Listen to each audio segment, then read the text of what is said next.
America Iran war से उपजे हालात से निपटने के लिए सरकार फुल एक्शन मोड में आ गई है। एक तरफ पेट्रोल और डीजल पर 10 रुपए प्रति लीटर एक्साइज ड्यूटी घटाने का बड़ा फैसला लिया गया, तो वहीं दूसरी तरफ एटीएफ और डीजल के एक्सपोर्ट पर विंडफॉल टैक्स लगा दिया गया है। इसके अलावा सरकार ने स्टील, टेक्सटाइल जैसी इंडस्ट्री को राहत देते हुए 20% एडिशनल एलपीजी देने का भी फैसला लिया है। लेकिन फैसलों का सिलसिला यहीं थमने वाला नहीं है। सीएनबीसी आवाज को मिली एक्सक्लूसिव जानकारी के मुताबिक जो 7 एम्पावर्ड ग्रुप बनाए गए हैं, उन सभी को यह मैंडेट दिया गया है कि वे अपने अपने सेक्टर की समीक्षा करें और कम से कम एक बड़ा फैसला जल्द से जल्द लें। सरकार के एक्शन पर पूरी डिटेल्स के साथ अब जुड़ गए हैं वरिष्ठ सहयोगी लक्ष्मण रॉय। लक्ष्मण जी, सबसे पहला सवाल यही कि ईरान वॉर से जो हालात पैदा हुए हैं, इससे निपटने के लिए किस तरह से सरकार अब फुल एक्शन में दिखाई दे रही है? जी, दरअसल पिछले चंद घंटों में सरकार ने 2 बड़े फैसले लिए हैं। सबसे महत्वपूर्ण फैसला लिया गया है पेट्रोल डीजल की एक्साइज ड्यूटी को लेकर के। पेट्रोल और डीजल पर एक्साइज ड्यूटी में 10-10 रुपये प्रति लीटर की कटौती की गई है। पेट्रोल पर एडिशनल एक्साइज ड्यूटी में 10 रुपये प्रति लीटर की कटौती की गई है। डीजल पर एडिशनल एक्साइज ड्यूटी में 10 रुपये प्रति लीटर की कटौती की गई है। हालांकि ये जो कटौती की गई है, इसका मतलब ये नहीं कि अब आप जाएंगे पेट्रोल पंप पे तो आपको पेट्रोल और डीजल सस्ता मिलेगा। दरअसल ये कटौती इसलिए की गई है क्योंकि ऑयल मार्केटिंग कंपनियां, यानी जिन कंपनियों के पेट्रोल पंप पे जाकर पेट्रोल भरवाते हैं, डीजल भरवाते हैं, उनको बड़ा नुकसान हो रहा था। नुकसान उनको पेट्रोल डीजल बेचने पे हो रहा था। नुकसान की स्थिति ये थी कि जो आंकड़े सरकार ने दिए उसके मुताबिक पेट्रोल पर 24 रुपये प्रति लीटर, यानी ये कंपनियां जब 1 लीटर पेट्रोल आपको बेचती थी तो उनको 24 रुपये प्रति लीटर का नुकसान होता था। जब आप 1 लीटर डीजल भरवाते थे तो 30 रुपये का कंपनियों को नुकसान होता था। अब नुकसान इतना होगा तो फिर बाद में बेचना ही बंद कर देंगे। तो सरकार ने कहा कि नहीं जी, आप बेचना बंद मत करिए, सप्लाई में दिक्कत मत करिए, हम एक्साइज ड्यूटी घटा देते हैं और एक्साइज ड्यूटी घटाने से जो पैसा आएगा वो पैसा आप रख लीजिएगा, यानी ऑयल मार्केटिंग कंपनियां रख लेंगी। तो एक तरीके से सरकार ने एक्साइज ड्यूटी घटा करके ऑयल मार्केटिंग कंपनियों को होने वाले नुकसान की भरपाई की है सरकार ने। लेकिन इससे कंज्यूमर को तत्काल पेट्रोल डीजल सस्ता नहीं मिलेगा, लेकिन फ़ायदा ये होगा कि पेट्रोल डीजल बढ़ने के जो दाम बढ़ने की जो आशंका थी वो आशंका फिलहाल खारिज हो गई, यानी पेट्रोल डीजल के दाम नहीं बढ़ेंगे। इसके बावजूद कि कच्चे तेल के दाम बढ़ गए क्योंकि सरकार ने एक्साइज ड्यूटी घटा करके ऑयल मार्केटिंग कंपनियों को राहत देने की कोशिश की, उनके नुकसान की कुछ हद तक भरपाई करने की कोशिश की है। एक और काम सरकार ने किया है कि कई सारी कंपनियां पेट्रोल डीजल एटीएफ का एक्सपोर्ट करती थी। सरकार ने कहा कि अभी घरेलू बाजार में थोड़ी सी दिक्कत चल रही है, आप घरेलू बाजार में बेचिए, एक्सपोर्ट मत करिए। लेकिन एक्सपोर्ट करना ही चाहते हैं तो आपको अतिरिक्त ड्यूटी देनी पड़ेगी। तो यहां पर एटीएफ, जो कि हवाई जहाज में फ्यूल डलता है, उस पर सरकार ने एक्सपोर्ट ड्यूटी लगा दिया है और एक्सपोर्ट ड्यूटी जो है 29 रुपये 50 पैसे प्रति लीटर ड्यूटी लगा दी गई है जो एटीएफ को एक्सपोर्ट करेंगे। वैसे ही डीजल का अगर एक्सपोर्ट करते हैं कंपनियां तो वहां भी उनको 21 रुपये 50 पैसे प्रति लीटर की ड्यूटी देनी पड़ेगी, एक्सपोर्ट ड्यूटी देनी पड़ेगी। तो घरेलू बाजार में एक्साइज ड्यूटी घटा दिया है, तो बाहर में जो एक्सपोर्ट ड्यूटी है, एक्सपोर्ट ड्यूटी सरकार ने लगा दिया है एटीएफ और डीजल पर, पेट्रोल पर नहीं लगाया, ध्यान दीजिएगा। लेकिन ये जो एक्सपोर्ट ड्यूटी लगाई गई है उसकी हर 15 दिन में समीक्षा की जाएगी। अंतर्राष्ट्रीय बाजार में कच्चे तेल की कीमतों को देखते हुए, घरेलू बाजार में हालात को देखते हुए हर 15 दिन में इसकी समीक्षा की जाएगी। लगभग उसे वैसे ही जैसे विंडफॉल टैक्स के जमाने में सरकार हर 15 दिन में करती थी। तो 15 दिन में एक्सपोर्ट ड्यूटी में बदलाव, उतार चढ़ाव होता रहेगा, कभी हट भी सकता है, लेकिन एक्साइज ड्यूटी जस की तस अभी फिलहाल बनी रहेगी जो सरकार ने घटाया है। दूसरा जो महत्वपूर्ण फैसला लिया वो ये है कि कमर्शियल एलपीजी कई सारी इंडस्ट्री को सरकार देती थी, उस पर सरकार ने शिकंजा कसा था। सरकार ने कहा था कि उस पर 50% से ज़्यादा आपको कमर्शियल एलपीजी नहीं मिलेगा। अब सरकार ने कहा कि 20% एडिशनल कमर्शियल एलपीजी हम देंगे, यानी ईरान वॉर से पहले आप औसतन जितना एलपीजी, कमर्शियल एलपीजी की खपत करते थे उसमें 50% तो हम आपको दे ही रहे थे, 20% एडिशनल देंगे। अब ये 20% एडिशनल जो कमर्शियल एलपीजी दी जाएगी ये दरअसल इंडस्ट्री को दी जाएगी। कौन सी industry? Steel, textile, plastic, dye industry. तो ये सारी इंडस्ट्री ऐसी इंडस्ट्री है जहाँ पे ज़्यादा से ज़्यादा रोजगार मिल रहे होते हैं। क्योंकि ये इंडस्ट्री पे असर पड़ता है, प्लांट बंद होता है तो रोजगार के मौके छिन जाएंगे। तो सरकार ने इस वजह से इस इंडस्ट्री को राहत देने के लिए इन सारी इंडस्ट्री को प्राथमिकता के आधार पर कमर्शियल एलपीजी देने का फैसला यहाँ पर लिया है सरकार ने। जी लक्ष्मण जी, जिस तरह से आपने अभी बताया कि बैक टू बैक बड़े फैसले लिए गए हैं इस पूरी स्थिति से निपटने के लिए, लेकिन आपसे ये भी जानना चाहेंगे क्या अब इन फैसलों पर फुल स्टॉप लगता हुआ दिखाई देगा या फिर आगे भी बड़े फैसलों का दौर जारी रहेगा? जी हाँ, दरअसल अब तक जो सरकार ने फैसले लिए हैं वो सिर्फ फुल स्टॉप नहीं है। जिस तरीके से हालात बदल रहे हैं, सरकार आने वाले दिनों में और कई सारे फैसले ले सकती है। जो मुझे सूत्रों से जानकारी मिली उसके मुताबिक 7 जो एम्पावर्ड ग्रुप बनाए गए हैं अलग अलग सचिवों की अगुवाई में, चाहे विदेश सचिव हों, फाइनेंस सेक्रेटरी हों, कंज्यूमर अफेयर सेक्रेटरी हों, तो इन सारे सचिवों की अगुवाई में जो अलग अलग एम्पावर्ड ग्रुप बनाए गए हैं, उन सारे एम्पावर्ड ग्रुप को कहा गया है कि आप अपने अपने क्षेत्र के सेक्टर के फीडबैक की समीक्षा करिए, जो दिक्कतें हो रही उनकी समीक्षा करिए और फिर ज़रूरी कदम क्या उठाना उस पर तत्काल फैसला लीजिए।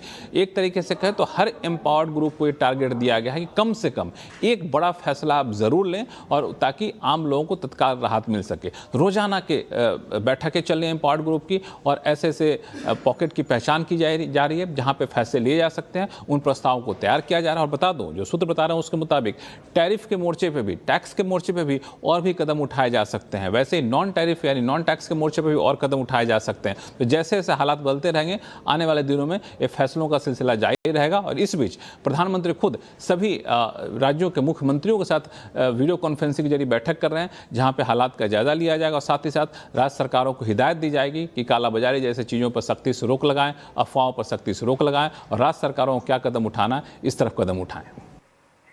जी बहुत बहुत शुक्रिया लक्ष्मण जी इस बड़ी खबर पर पूरी जानकारी देने के लिए। चलिए बढ़ते हैं आगे और आपको बता दें पेट्रोल डीजल पर एक्साइज ड्यूटी घटाने के सरकार के फैसले की गृह मंत्री अमित शाह ने तारीफ की है। अमित शाह ने पोस्ट कर प्रधानमंत्री मोदी के इस फैसले पर बधाई दी। उन्होंने लिखा कि एक्साइज ड्यूटी घटने से देश के नागरिकों को राहत मिलेगी। वहीं वित्त मंत्री निर्मला सीतारमण ने कहा है कि पेट्रोल डीजल पर एक्साइज ड्यूटी में कटौती से आम जनता पर बढ़ती महंगाई का बोझ कम करने में मदद मिलेगी। ATF बहुत इम्पोर्टेंट है। भारत देश का एयरक्राफ्ट और हमारी कंपनियों का एक ATF मिलना आवश्यक है।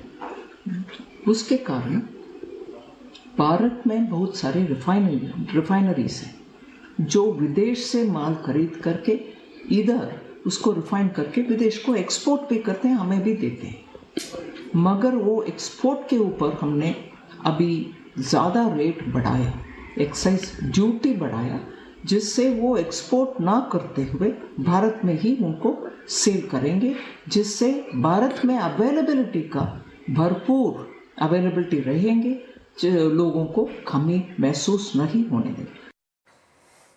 इसके अलावा आपको बता दें वित्त मंत्री निर्मला सीतारमण ने लॉकडाउन की अफवाह को गलत करार दिया है। उन्होंने साफ किया कि देश में कोई लॉकडाउन नहीं लगेगा। उन्होंने ये भी कहा कि मुझे हैरानी है कि कुछ नेता कह रहे हैं कि लॉकडाउन होगा और साथ ही साथ ईंधन की कमी होगी। ये बातें पूरी तरह से निराधार हैं।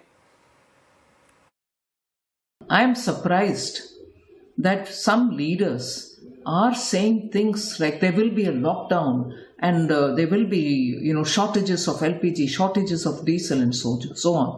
These are absolutely baseless, and remarks such as these coming from leaders in political domain, there are some leaders who are going about saying there will be lockdown and so on. These are absolutely baseless. There shall be no such lockdown like the time when we saw it all in COVID. तो Iran के साथ Israel America की जंग ने भारत की industry को भी चपेट में ले लिया है। गुजरात में उद्योग जगत के लोगों ने सरकार से कई मांगे रखी हैं और कुछ सलाह भी दी है। डिटेल्स बता रहे हैं संवाददाता केतन जोशी। देखिए पिछले 2 सप्ताह से मैं इंडस्ट्री पर जा रहा हूं और ग्राउंड रिपोर्ट लेने की कोशिश कर रहा हूं। इंडस्ट्री ने भी सरकार से कई सारी मांगे की है। खासकर जो हमारा एक्सपोर्ट होता है उसमें MSME का बहुत बड़ा रोल है, तो उनको ब्याज दरों में छूट दी जाए ताकि उनकी वर्किंग कैपिटल है वो बरकरार रहे। साथ ही साथ शिपिंग, लॉजिस्टिक और कंटेनर की अवेलेबिलिटी हो, इस पर भी जोर दिया गया है क्योंकि अभी जो फ्रेट रेट बढ़ा है वो काफी है। तो ये भी एक इंडस्ट्री ने यहाँ पर मांग रखी है। साथ ही साथ युद्धग्रस्त इलाके में अगर कोई जहाज जाता है तो उनकी सुरक्षा की और खासकर उनकी जो बीमा की राशि है उस पर भी इंडस्ट्री ने कुछ मांगे रखी है। सबसे बड़ा सवाल और सबसे बड़ा जो डिमांड है इंडस्ट्री की ओर से सरकार को वो है रॉ मटेरियल का।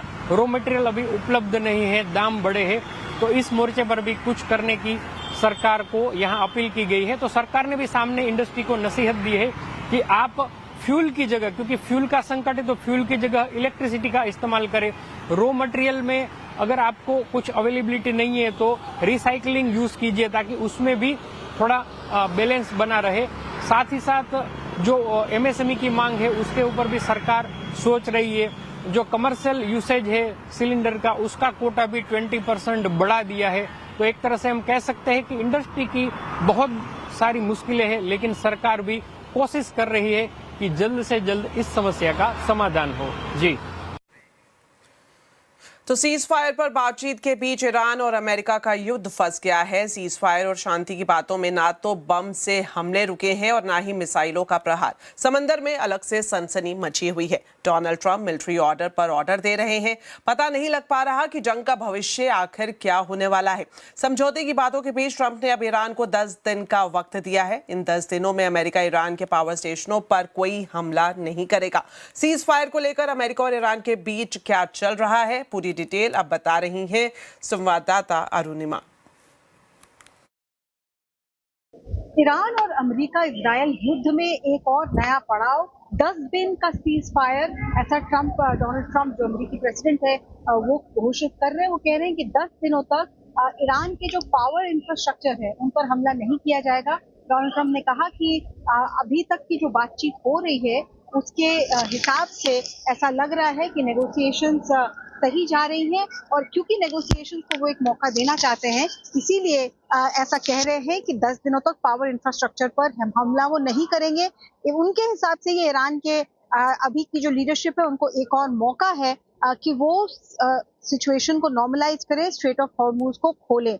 लेकिन ईरान की तरफ से अभी तक इन सारे अमेरिकी बयानों की कोई आधिकारिक पुष्टि नहीं की गई है। ईरानियन न्यूज एजेंसी तस्नीम के हिसाब से ईरान के जो रिजीम के जो हेड्स हैं उनके लिए ये सवाल ही नहीं उठता। वो ऐसा कह रहे हैं कि ये सवाल ही नहीं उठता कि 15 पॉइंट प्रोग्राम जो फॉर्मूला यूएस की तरफ से आया है उसको ईरान एक्सेप्ट करे। और आप देखिए दोनों तरफ से इस सीज फायर की घोषणा के बाद भी लगातार मिसाइल और ड्रोन्स के हमले बरकरार हैं। और इसी बीच स्ट्रेट ऑफ हॉर्मुज के खतरे से निपटने के लिए जब डोनाल्ड ट्रंप कह रहे हैं कि खर्ग आइलैंड को हम टेक ओवर कर सकते हैं, वहां एक मिलिट्री कैंपेन चालू हो सकता है, तो ईरान की तरफ से एक और जो स्ट्रेट है जो बाब अल अहमद के नाम से जाना जाता है, जो यमन और डिजिबूटी के बीच में ये स्ट्रेट है, इसको भी एक सेकंड चोक पॉइंट बनाने की बात ईरान की तरफ से आ रही है कि अगर अमेरिका ने खर्ग आइलैंड पे किसी तरीके का कोई हमला किया या ईरान के लिए सिचुएशन और एग्रेवेट किया तो एक और चोक पॉइंट रेड सी की तरफ से खोला जा सकता है। तो ऑलरेडी जो शिपिंग इंडस्ट्री है, जो ऑयल एनर्जी इंफ्रास्ट्रक्चर है, वो चोक्ड है स्ट्रेट ऑफ हॉर्मुज की वजह से। अब अगर ये ऑल्टरनेटिंग शिपिंग रूट जो सीधे आपको इंडियन ओशन की तरफ लेकर जाता है, अगर इसको भी चोक करने की कोशिश की, और क्योंकि यहाँ यमन जो है वो यमन और डिजिबूटी के बीच में है, तो हाउतीज की मदद से ईरान इसको भी चोक करने की बात कर रहा है। इससे दुनिया भर में तेल और एनर्जी को लेकर संकट के बादल और गहरा सकते हैं। चलिए वक्त एक छोटे से ब्रेक का है, जल्द वापस लौटेंगे। आप देखते रहिए आवाज समाचार।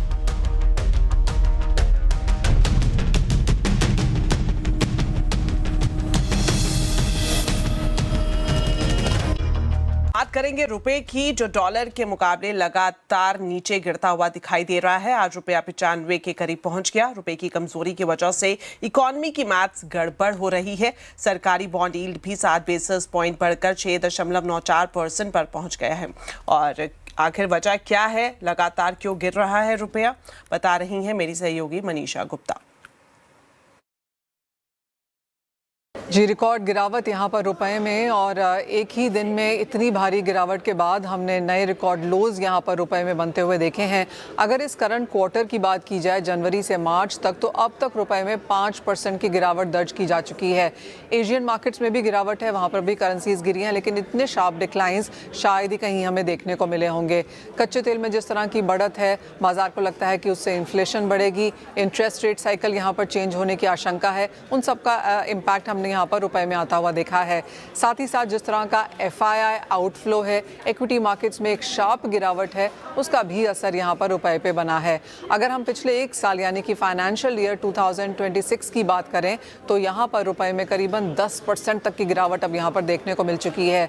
ये 2014 के बाद सबसे बड़ी गिरावट रुपए में आई है और सिर्फ रुपया ही नहीं, बॉन्ड मार्केट्स भी इससे काफ़ी हद तक प्रभावित हुए हैं और बाजार अब यहाँ पर लेवल्स देने में भी हिचकिचाने लगा है। ये कहने की बात है कि जब तक ये वेस्ट एशिया कॉन्फ्लिक्ट चलता रहेगा, कच्चे तेल के प्राइसेस $100 प्रति बैरल के ऊपर मौजूद रहेंगे, तब तक रुपए में गिरावट शायद ही थमेगी।